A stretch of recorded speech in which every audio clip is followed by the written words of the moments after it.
Toi qui as vécu un peu le banditisme, qui a été en prison, qui a vécu des trucs durs quand même, t'as écrit des bouquins, t'as fait du rap, bon. Qu'est-ce que tu penses de la violence actuelle? Dans quel monde on vit, selon toi? On vit dans un monde, allez, on va faire court, dans un monde programmé à partir dans cette direction. Il fut un temps, j'écoutais la musique pour écouter la musique. Et j'ai vu comment, surtout le rap, Ouais. Hmm. qui était avant un super caca, considéré pour le mainstream comme un super caca, qui aujourd'hui est ce qui fait vendre le plus. Ça me fait plutôt sourire aujourd'hui. Euh, Avant, tu avais un peu, tu sais, le rap, c'était comme une musique, c'était une musique Mhm. subversive. Donc, il y avait beaucoup, tu parlais beaucoup des problèmes, que ce soit politique, etc., etc. Aujourd'hui, ce truc-là, il est parti. Aujourd'hui, c'est je te montre mon cul, ma teub, ce que tu veux, je vais te parler de n'importe quoi, sauf de vrais problèmes. Ce qui fait que t'as ce qu'il y a aujourd'hui, euh, c'est violent, mais c'est la continuité de ce qu'ils ont en vérité programmé. Et puis je le dis, c'est programmé. Avant, c'est pas de la, comment dirais-je, de la, euh, comment on appelle ça, c'est pas du complotisme. C'est, c'est là. Il n'y a pas de complot. On est dirigé vers un abrutissement total pour je ne sais quelle fin, mais vraiment un abrutissement total.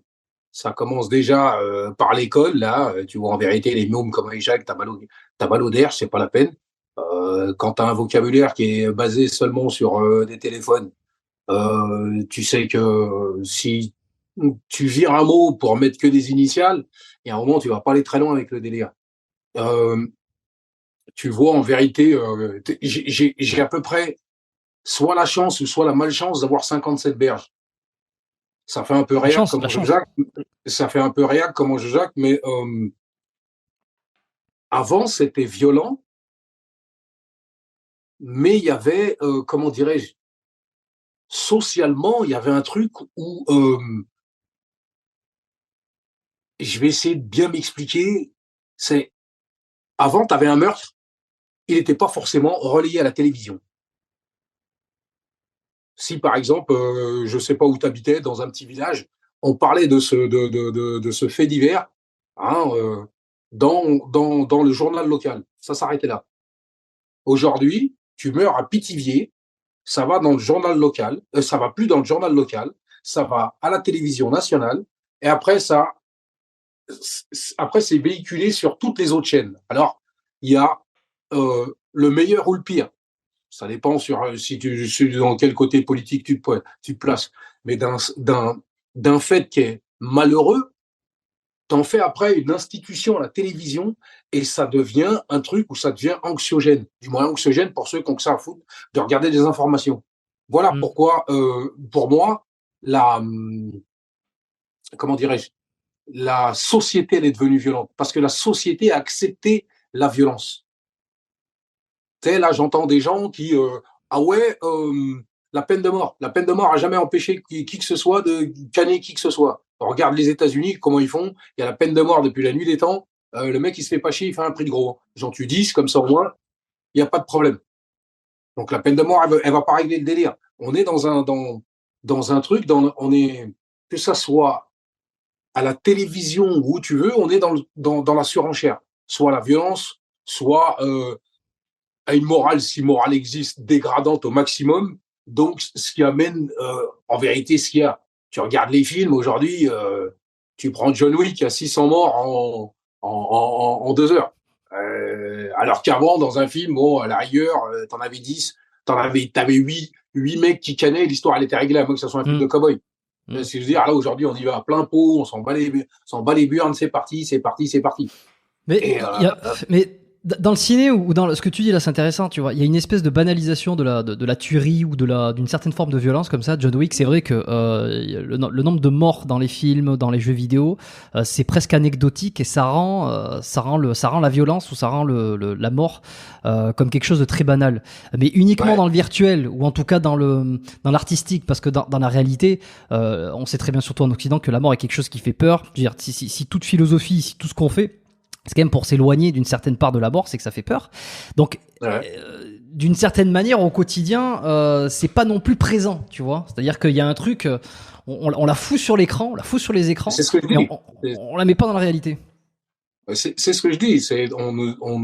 Depuis, ça doit faire quoi 20 piges, hein, 20 piges qui sont.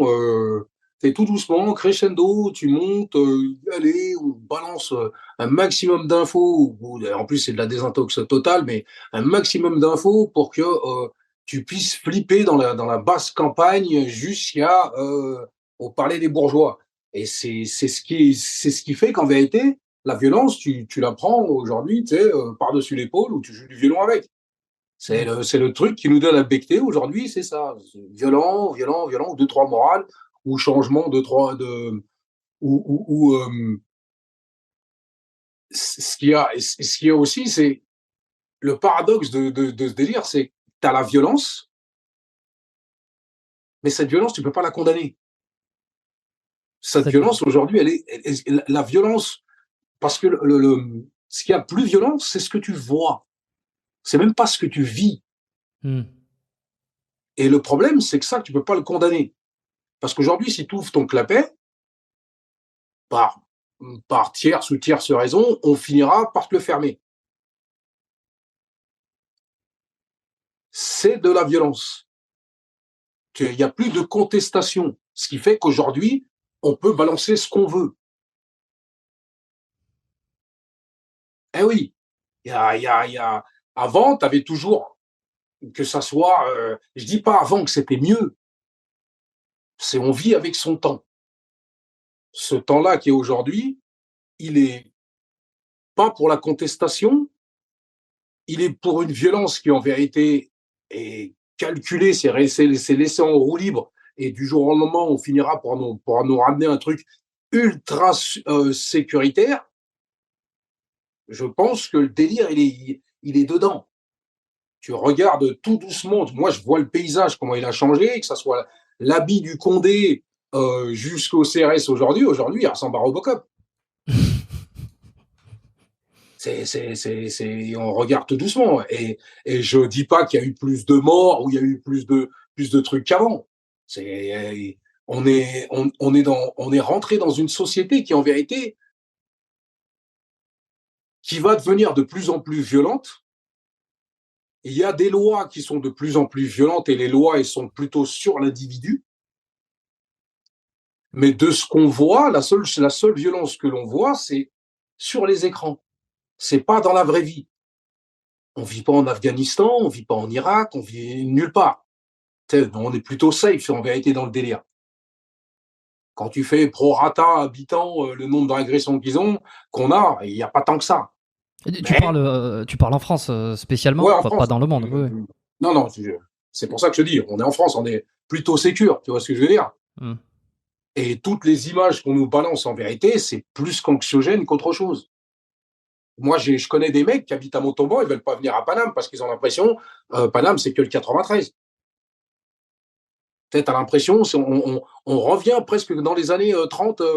Un mec qui habite à la Cambrousse aux États-Unis qui veut aller à Chicago ou à New York. Le mec, il panique. Il y a que des meurtres, il y a que des ci, il y a que des ça. Je dis, et là, c'est à peu près le même délire. C'est même pas un truc vécu, c'est on nous met une bassine, on nous bassine avec ce genre de conneries. Et ce qui fait qu'à un moment, ben, on finit par y croire. Et mais alors, est-ce que par exemple, toi, tu es pour les sports de combat, tu es pour la pratique d'un art martial, pour remettre, pour aller jusqu'au bout de mon idée, c'est pour arrêter d'avoir peur d'une certaine violence, être capable de se défendre et de se battre, ça permet de retourner, ça permet de revenir à la réalité et de faire face à une réalité qui est pas si violente que ça. Est-ce que pour pour casser le mythe de la violence, est-ce que ça serait utile de savoir se battre pour toi, simplement? Il y a deux, trois trucs. Savoir se battre n'est pas forcément un atout number one en cas de problème à l'extérieur de justement ton sport de combat sécure. Il y a des règles. Il faut pas que je te tape dans les couilles, il faut pas que je te mette le doigt dans l'œil. À l'extérieur, il faut que je te tape dans les couilles, il faut que je te mette les doigts dans l'œil. Donc il y a, tu vois ce que je veux dire? Ça veut rien dire. La peur chez l'être humain, elle peut elle peut De paralyser, ouais. de te paralyser ou elle peut justement faire l'inverse. Ça dépend des individus. Le problème est là. C'est comme si je dis, t'envoies une vieille de 60 berges, tu l'envoies faire du Krav Maga, je suis désolé. Hein. N'importe quel merdeux de 15 ans jusqu'à ce qu'il veut, il va la mettre au sol. Oui, vu comme ça, oui. Ah oui, vu comme ça, vaut mieux voir la chose. Non, je pense le truc, c'est que il faudrait peut-être qu'on désamorce un peu réellement la télévision ou tout ce genre de trucs Hmm. pour que les gens comprennent qu'on n'est pas en si mauvaise place dans le bled où on est. Mais ça veut dire que toi, dans ta vie, par exemple, sur tout ce que tu as traversé, t'as eu des moments avec des passages violents, mais aussi un contexte, un environnement qui était violent. Tu trouves qu'aujourd'hui, avec un peu de recul, sans parler nécessairement toi de ton cas personnel, mais d'essayer un petit peu général, tu trouves que c'est moins dangereux aujourd'hui? Il y a moins de violence réelle, je parle, réelle, sur le terrain, par C'est rapport à tes pas années passées. par rapport à mes années passées, moi je me rappelle les années 80, Paname, c'est tous les 3 mètres. Hein. Tous les 3 mètres, t'as une agression, t'as un bordel, le mec il veut tes chaussures, le mec il veut ton écharpe, il veut un truc. C'était l'époque. Les films qu'on voyait, Quelles années ça? ah, les années 80. Les années 80, pareil, de 84, tu mets Paris de 84, à partir du moment où le hip-hop est arrivé, de 84 à bim, tu as le phénomène de bande qui est arrivé. Hmm. Le phénomène de bande, voilà. Et Paris, c'était un peu. Il y avait des places où il fallait pas y aller. Vous étiez pas très potes avec les skinheads, hein? C'est même pas une histoire c'est Même même pas pas? une histoire de skinhead. C'est même pas une histoire de skinhead parce que je le redis, si tu rentres vraiment dans le truc des skinheads, tu serais surpris de voir le nombre de noms blancs qu'il y a chez les skinheads. Je te dis, t'as une mythologie. T'as une mythologie. Tu vas en Angleterre, un skinhead, c'est peut-être un crâne rasé, mais ce crâne rasé, il écoute du ska. Donc, s'il écoute du ska, forcément, il va écouter du reggae. Et s'il écoute du reggae, il va se retrouver avec des rats noirs. Tu sais, c'est parce que Ouais, ska, punk, c'est vrai que punk, ska, il y a des appartenances, il y a des familiarités. et je te le dis, c'est pour ça, il y a un mythe, et et des chimères qui cavalent dessus, tu vois. Il Mm. faut, je connais beaucoup de skinheads, rebeux, antillais, je te le dis, sans baratin, avec, c'était quoi, l'hirondelle tatouée ici, l'araignée, pareil L'araignée, sur la ouais. cheville, Mm. voilà. J'ai dit, et je leur disais, mais le truc, c'est que ils aiment les mêmes conneries que les mecs avec qui ils marchent. Avant, c'était montre-moi avec qui tu marches et je te dirai qui tu es. C'était pas une histoire de couleur. C'était une histoire justement de dégaine. Et ils se battaient, alors ils se battaient pour quoi? Ils se battaient pour ou contre quoi, eux? Bah, le truc, c'est après, c'est même plus une histoire. Je me bats contre qui ou contre quoi. Il y a un truc qu'il faut pas oublier, c'est l'émulation.